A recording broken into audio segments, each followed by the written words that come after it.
오랜만에 중국이 국내 게임 업체에 대해서 판호를 발급을 했습니다. 게임 주가가 작년 이맘때에 성장률에서 굉장히 각광을 받던 이후에 현재까지 한 1년여가에 걸쳐서 계속해서 쉬고 있고요.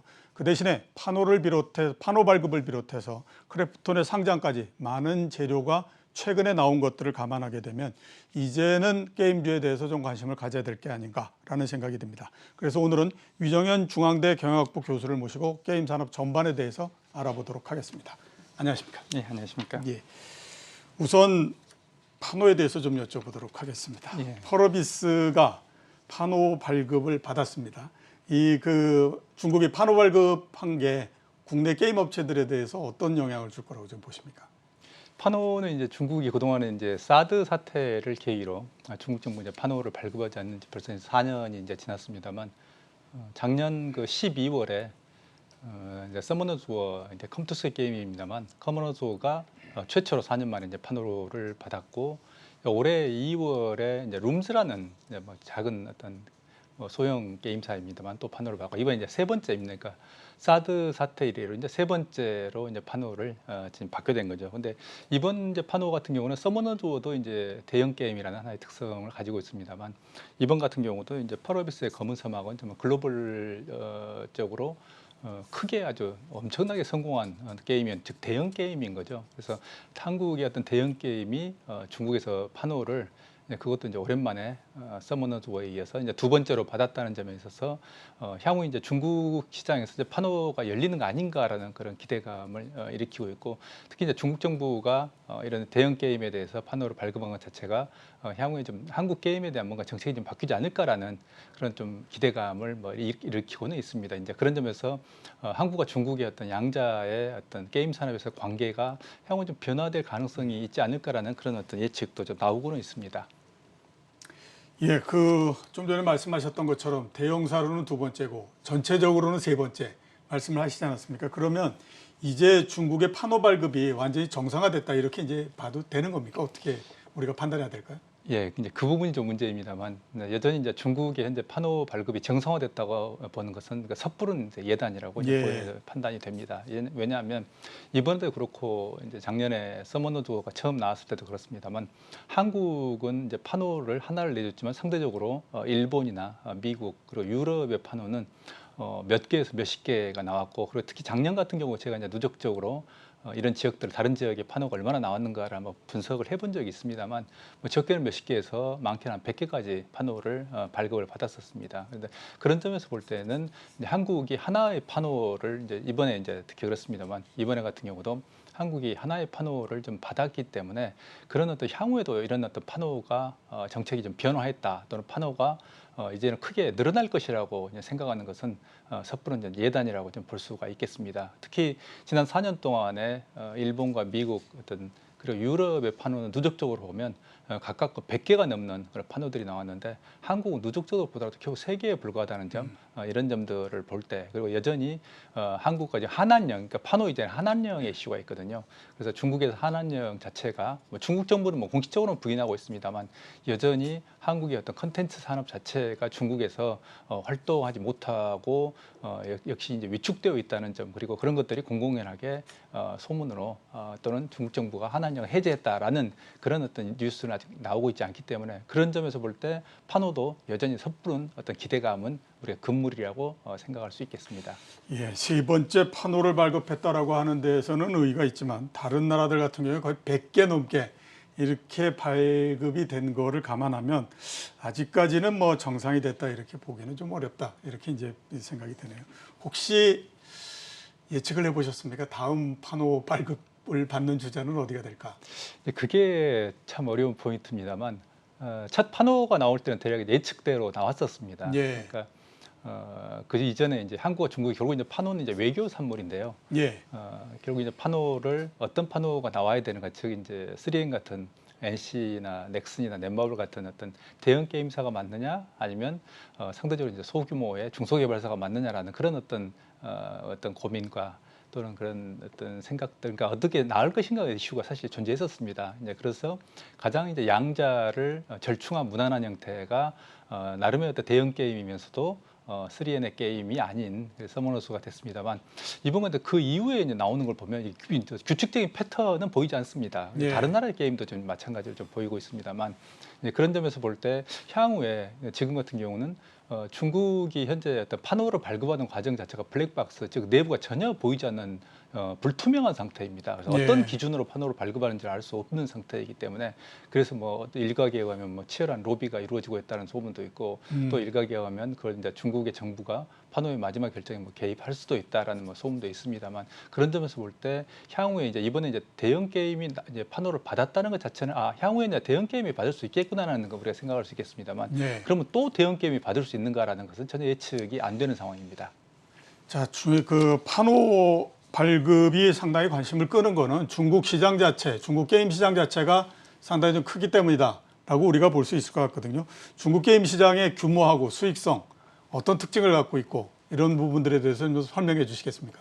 예, 중국의 게임 시장은 현재 이제 50조 이상의 규모로 이제 작년 같은 경우는 대략 한 47조 2020년입니다. 그렇게 이제 추계가 됐습니다만 올해는 이제 대략 50조를 넘어설 것이라고 좀 생각이 되고 우리나라가 게임 시장이 규모가 어느 정도 됩니까? 올해는 대략 한 20조 정도로 20조. 예상합니다. 그러니까 우리나라의 2.5배 정도 되는 거네요. 대략 한 3배 정도 보면 될 것 같고요. 근데 그 추세가 격차가 좀 벌어지고 있다는 점에서 이제 한편으로는 중국 시장에 대한 어떤 가능성을 보여준 것 동시에 이제 한국 게임이 이제 들어가야 되는데 못 들어가는 그런 어떤 안타까움도 동시에 존재합니다. 그래서 이런 한 50조가 넘는 이제 대규모 시장임에도 불구하고 전체 시장의 어떤 구조를 보게 되면 한국과 대단히 유사하게 진화를 하고 있습니다. 그러니까 가장 큰 특징으로 보면 이제 독과점 시장입니다. 예. 그래서 우리는 이제 3N 즉 NC, 넥슨, 넷마블이 대략 이제 시장 점유율이 반이 넘는 형태입니다만 중국은 텐센트, 우리의 아주 익숙한 이름입니다만 텐센트가 네디즈라는 2위의 게임사가 있습니다만 두 개의 게임이 대략 한 60%에서 70% 시장을 점유하고 있는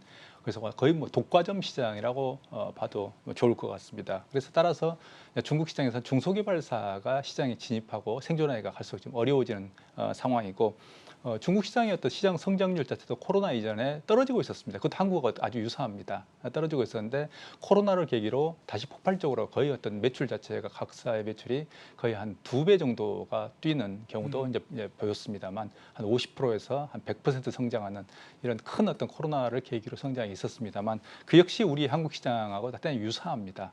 그런데 이런 어떤 과정 속에서 현재 이제 중국 정부가 게임 산업에 대한 규제를 하고 있기 때문에 중국 게임은 이제 내수 시장도 중요하지만 중국 개발사들 해외에 나가려는 그런 압력을 강하게 받고 있습니다. 예. 그래서 그런 점에서 볼 때 중국 시장은 규모도 크고 그렇지만 텐센트 네디즈의 독과점 시장이고 중국 정부의 규제가 있기 때문에 상당히 한국 게임으로서 어려운 시장이다라고 볼 수도 있겠습니다. 예. 결코 쉬운 시장은 아니다. 이렇게 말씀을 해주셨고요. 이번에는 크래프톤에 대해서 한번 좀 여쭤보도록 하겠습니다. 크래프톤이 8월 달에 상장을 한다라고 얘기를 하고 아마 이 규모 자체가 올해에 1, 2등을 다투지 않을까라는 생각이 들거든요. 우선 크래프톤이라고 하는 회사에 대해서 좀 말씀을 해주시겠습니까? 이제 크래프톤은 과거에 이제 블루홀이라는 이름으로 사실은 지금 이제 배틀그라운드라는 게임이 전 세계적으로 뭐 크게 히트한 정말 한국 게임 산업에서는 정말 귀한 존재입니다. 예. 아까 조금 전에 얘기 나왔던 펄 어비스의 이제 검은 사막 그리고 크래프톤의 배틀그라운드 두 개의 게임이 정말 한국의 게임을 글로벌 게임 시장 정상에 끌어올렸던 이런 게임들입니다.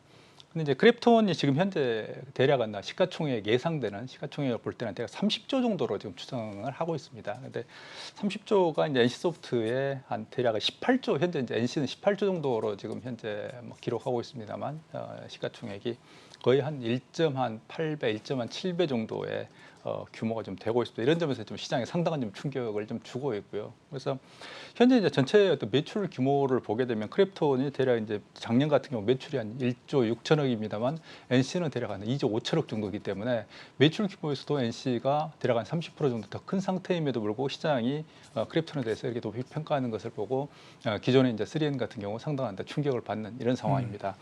다만 이제 크래프톤이 가지고 있는 어떤 약점, 리스크라고 볼 때는 역시 이제 단일 게임 리스크라는 게 있습니다. 예. 그러니까 크래프톤은 여전히 이제 그 배틀그라운드라는 하나의 단일 게임으로 지금까지 버텨왔고 실제로 그리고 배틀그라운드는 물론 이제 배틀그라운드 모바일이라는 새로운 게임을 나와서 또 하나의 이제 매출의 견인차가 됐습니다만 그 자체는 이미 출시된 지 한 벌써 이제 5년, 6년이 지난 게임이기 때문에 전성기는 지난 게임입니다. 그런 점에서 과연 이제 크래프톤의 시가총액 30조 원이 적절한가 하는 그런 어떤 의문을 좀 던질 수 있고, 또 하나 이제 단일 게임의 리스크라는 건 결국 개발력에 대한 의문입니다. 그런 점에서 NC라든지 3M 같은 경우는 지속적인 성공작을 낼 수 있는 어떤 개발력에 있어서는 검증이 되었다라고 볼 수가 있습니다. 하지만 반대로 크래프톤 같은 경우는 여전히 이제 한 5, 6년 동안 어떤 새로운 게임, 즉 성공한 게임을 내놓지 못하고 있다는 점에서 여전히 어떤 개발력이 검증이 아직 안 되어 있다, 이렇게 볼 수가 있겠습니다. 그런 점에서 볼 때 시가총액 30조 원이라는 건 상당히 좀 거품이 많이 끼었다라고 우리가 평가할 수 있겠습니다. 예, 교수님 말씀대로라면 전체 그 매출액도 좀 더 적고, 그 다음에 또 내용도 게임을 그 단일 게임이기 때문에 상대적으로 리스크가 상당히 많고, 이런데도 불구하고 지금 공모가가 굉장히 높아서 NC소프트보다도 훨씬 더 높은 시가총액 이렇게 그 산정을 하고 있지 않습니까? 이렇게 산정하는 이유가 뭡니까?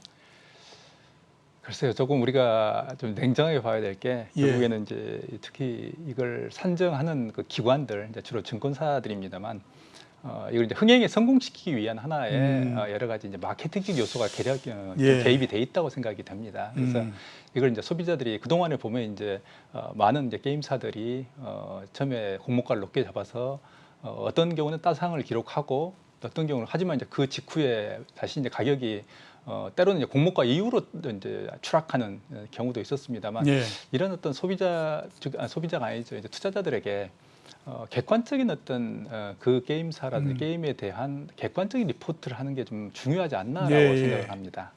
글쎄, 제가 생각하기도 좀 그런 것 같습니다. 이게 객관적으로 좀 우리가 얘기를 해야 되는데, 앞에서 말씀하셨던 것처럼 NC소프트보다도 훨씬 더 높은 시가총액을 받는다. 이게 과연 타당한가라는 거에 대해서는 조금 의문이 좀 많이 든다, 이런 생각이 저도 좀 듭니다. 자, 이제 다른 부분들에 대해서 한번 좀 여쭤보도록 하겠습니다. 2분기 실적이 이제 조만간 발표될 텐데요. 2분기 실적 어떻게 지금 전망을 하고 계십니까? 2분기 실적은 올해 이제 1분기에 특히 이제 NC 같은 경우는 어닝 쇼크라고 불리우는 좀 실적이 대단히 좀 저조했습니다만, 2분기 역시 이제 1분기를 이어갈 것이라고 생각을 합니다. 왜냐하면 이제 3M 같은 NC나 넥슨, 넷마블 또는 다른 어떤 게임사들의 대작 게임들도 올해 하반기로 좀 예정이 돼 있습니다. 그런 점에서 볼 때 예를 들면 NC 같은 경우 뭐 트릭스터 M이라든지 이런 어떤 게임의 효과가 있어서 상대적으로 1분기보다는 좀 나아지겠습니다만, 작년과 같은 특히 이제 작년이 어떻게 보면 좀 코로나로 인한 이상 성장, 즉 이상치였기 때문에 그걸 감안하고 본다면 작년보다는 좀 떨어진다. 그리고 1사분기보다는 올해 1사분기보다는 조금 더 좋아진다라고 보이지만, 여전히 그런 점에서 볼 때는 이제 코로나가 백신의 어떤 확대, 백신의 어떤 접종에 의해서 이게 뭐 최근에 다시 이제 문제가 되고 있습니다만, 그럼에도 불구하고 심리적인 안정감을 되찾고 있기 때문에 작년과 같은 그런 어떤 특수를 누리기는 좀 어렵지 않는가라고 생각을 합니다. 예, 작년 같은 특수를 누리기는 좀 쉽지가 않다, 이렇게 말씀을 하셨고, 그 다음에 또 그 게임 업체들이 이 주가를 결정하는데 중요한 역할을 하는 것 중에 하나가 신작들입니다. 그래서 향후에 특히 하반기에 우리가 기대되는 신작들이 어떤 게 있습니까? 예, 주로 이제 3N을 중심으로 해서 많은 신작들이 좀 나오고 있습니다만, 예를 들어 넷마블 같은 경우는 세븐 나이츠 2 레보루션, 이제 넷마블은 주로 이제 레보루션 시리즈로 계속 나가고 있습니다만, 또는 마블 퓨처 레보루션, 이런 어떤 신작들이 대작입니다. 그래서 오랫동안 개발했던 대작들이 지금 출시를 준비하고 있고, NC 같은 경우도 어떤 야심차게 지금 준비하고 있고, 그리고 상당히 이제 게임 유저들로부터 기대를 받고 있는 게 블레이드 앤 소울 2의 어떤 모바일 버전입니다. 그래서 이런 것들이 기존의 어떤 비즈니스 모델, 즉 확률형 아이템 등등을 벗어나서 새롭게 어떤 모습을 보여줄 수 있을지에 대한 좀 기대감을 가지고 있고, 이번에 이제 구글 마켓하고 앱스토어에서 1위라는 아주 큰 선풍을 불러일으킨 게임이 이제 카카오에서 퍼블리싱한 오딘이라는 게임입니다. 이게 NC의 그동안에 한 4년 동안 지켜왔던 리니지의 아성을 무너뜨렸던 대단히 놀라운 어떤 게임이 됐습니다만, 카카오의 오딘이라는 게임이 대단히 어떤 새로운 어떤 시장에 선풍을 좀 불러일으키고 있습니다. 그뿐만 아니고 예를 들면 펄어비스가 이제 조금 전에 우리가 설명을 했습니다만, 이제 검은 사막 이래로 그동안 이제 오랫동안 심혈을 기울여서 개발해왔던 붉은 사막이라는 시리즈가 있습니다. 그래서 붉은 사막이 올 하반기에 나올 예정이고, 그리고 크래프톤 같은 경우도 이제 뉴 스테이지라는 어떤 새로운 게임들을 출시할 예정으로 있습니다. 예. 자, 마지막 질문을 좀 드리도록 하겠습니다. 앞에서는 제가 2분기 실적에 대해서 한번 좀 여쭤봤었는데, 하반기 전체적으로는 게임 업종이 어떻게 될 거라고 지금 전망하십니까? 예, 게임 업종은 지속적으로 이제 글로벌 시장도 마찬가지입니다만 현재 코로나 어떤 계기로 성장이 다시 탄력을 받았습니다만 예. 그게 당분간은 유지가 될 것으로 생각을 합니다. 그래서 기본적으로 현재 코로나로 인해서 흡수된 유저가 즉 코로나로 인해서 증가한 유저가 대략 30% 이상 늘어났다고 지금 예. 통계치로 보여지고 있습니다. 이제 그런 점에서 늘어난 유저들을 더욱 확대하기 위해서 각 게임사들이 신작을 앞을라또 출시하고 있기 때문에 올해 상반기보다는 하반기가 게임사 전체적으로 좀 실적이 나아지지 않을까. 그리고 조금 더 공격적인 게임 산업 전체에 대한 마케팅이라든지 어떤 개발이 이루어지지 않을까 생각을 합니다. 예, 하반기가 상반기보다는 실적이 좀 괜찮을 거다라고 말씀해 주셨고, 그다음에 그동안의 주가도 상당히 오랜 시간 동안에 걸쳐서 쉬었기 때문에 그런 면에서 봤을 때에는 지금 게임주에 대해서 좀 관심을 가져야 되는 게 아닌가라는 생각이 제가 좀 듭니다. 자, 오늘 나와주셔서 감사합니다. 감사합니다. 지금까지 위정현 중앙대 경영학부 교수였습니다.